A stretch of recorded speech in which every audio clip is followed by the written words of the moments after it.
Welcome to This Week in Jacksonville, plus something for our streaming viewers in addition to the conversations from our show that airs at 9 a.m. Sundays on Channel 4. This is special content. You'll only see it here on News 4 Jax Plus. All right, Curtis Fallgatter is with us, Rick Mullaney with us, both of them with experience as prosecutors. Curtis, you were at the federal level there. Did I read right? 17 years? 17 years. I was the chief assistant for 13 of the 17 years. All right, so I want to lean into some of your experience here. We've been talking about the indictment, the charges that came, the arrest of former President Donald Trump.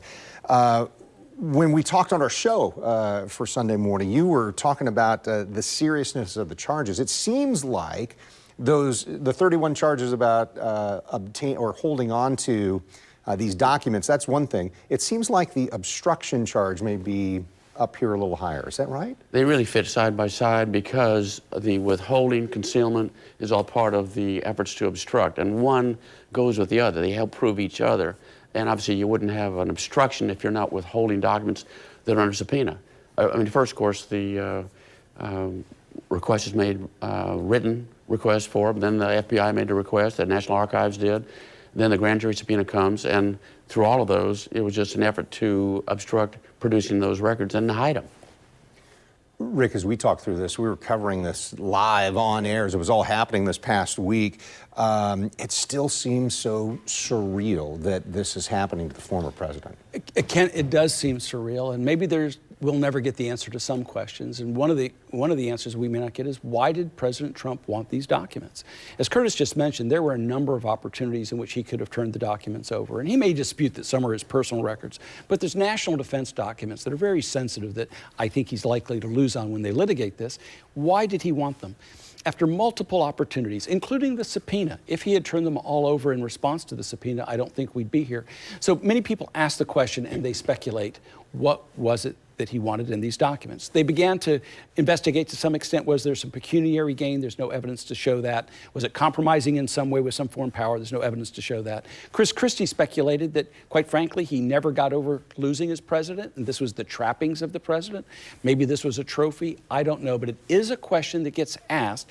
It's not relevant to the elements of the criminal offense. It may or may not be relevant politically when we go down that path, but it remains one of those things we don't understand. But in answer to your question, what happened this past week was truly surreal. We've never seen anything like it. And unfortunately, I believe it's going to be consequential, not only in the near term, it could potentially be consequential in the long term. All right, so expand on that. Consequential, long term how? Because this opens a way for other political candidates to be charged, or what do you mean by that? You know, it's not a very good analogy, but it's an example of what happens in one area usually ends up coming back. Back when Harry Reid, for example, abolished the filibuster with judicial appointments, there was a caution at the time from Republicans who said, one day the shoe will be on the other foot, and you will really regret having done that. And certainly a few years later, the filibuster was abolished with Supreme Court appointments, and the Democrats were on the other side of those appointments.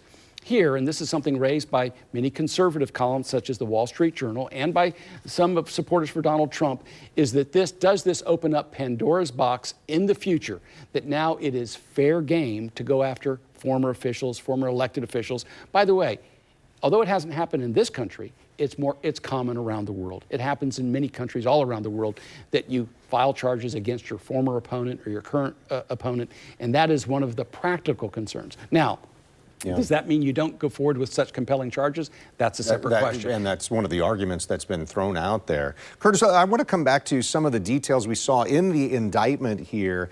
And you mentioned, and you can describe it better than I can, but basically using former President Trump's own words as part of, here's why we're making these allegations. One of the things that I saw in your notes to me were, how does Trump approach this legally? And you said his own statements. What was the one from 2016 that really stood out about the Oval Office? Sure, and they quoted in the indictment, Ken. It's on page 9 of the indictment. They have several quotes from him.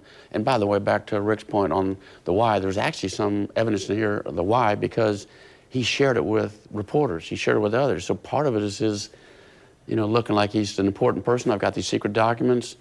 So there is some motive involved in his reason for keeping it, which may not be required to be proven, but it is part of the evidence against him. But the 2016 comments, part of his argument is, of course, I can keep him, I'm the president. But in the quotes in here, he's telling people, I could have done it as president, I can't do it anymore. I no longer have that authority.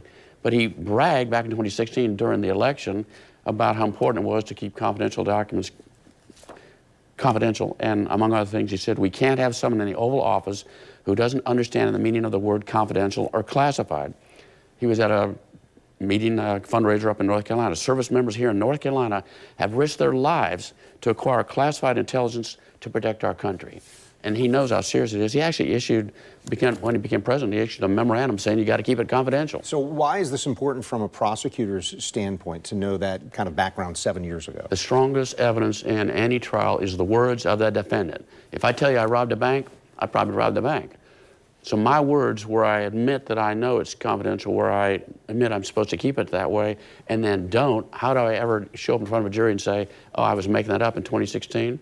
No, that's when you were telling the truth. Mr. Trump has argued, hey, as president, he could declassify this information. Does that hold any water for a prosecutor? That argument's out the window now because they got a recording with that reporter where he specifically says, I could have done it when I was president, can't do it anymore. And of course, former Attorney General Barr is prepared to testify that's nonsense. He never did anything to do that, and there's procedures to do it. He never did it. So there's strong evidence piled up against him on that claim. Rick, I'm going to lean into you as our political analyst. Let's talk about this. There's now 12 Republican candidates for president, Governor DeSantis, now the Miami mayor, and, of course, Donald Trump. How does this play into what we're going to see in this next year plus? It's a problem. By that I mean, for those other 11 Republican candidates, everybody's simply talking about Donald Trump, Donald Trump, Donald Trump. And they are going to have to figure out themselves how they are going to approach this. And so far, as a group of 11, it has varied dramatically. Some, for example, have said he should step down. Some, like Chris Christie, have taken him head on. Others have defended and said they'll pardon him. Others, DeSantis has been relatively quiet, but has suggested that the Department of Justice has been weaponized. But for the other 11, besides Donald Trump, if they are serious about getting the Republican nomination, they are going to have to make a decision. Are they going to go directly at Donald Trump on this and other issues? Are they going to try to go around him? I don't think going around him in the past was very successful. Some, like Chris Christie, have decided to go directly at him, but it's really difficult for them. Right now, today, as we're here, Donald Trump is the leading candidate to get the nomination on the Republican side, and something's going to have to change significantly for that to change. His opponents in this race are really trying to find their footing, and so far, they really haven't found it yet. Last thing, and then we'll wrap up on this Week in Jacksonville Plus segment here. His supporters, Donald Trump's supporters, are they fazed by this at all? Or do they say, doesn't matter what's happened in that prosecution, that's who I'm supporting? Kent, for about 30 to 33% of the Republican Party, he has a hardcore group of support that appears to be with him no matter what.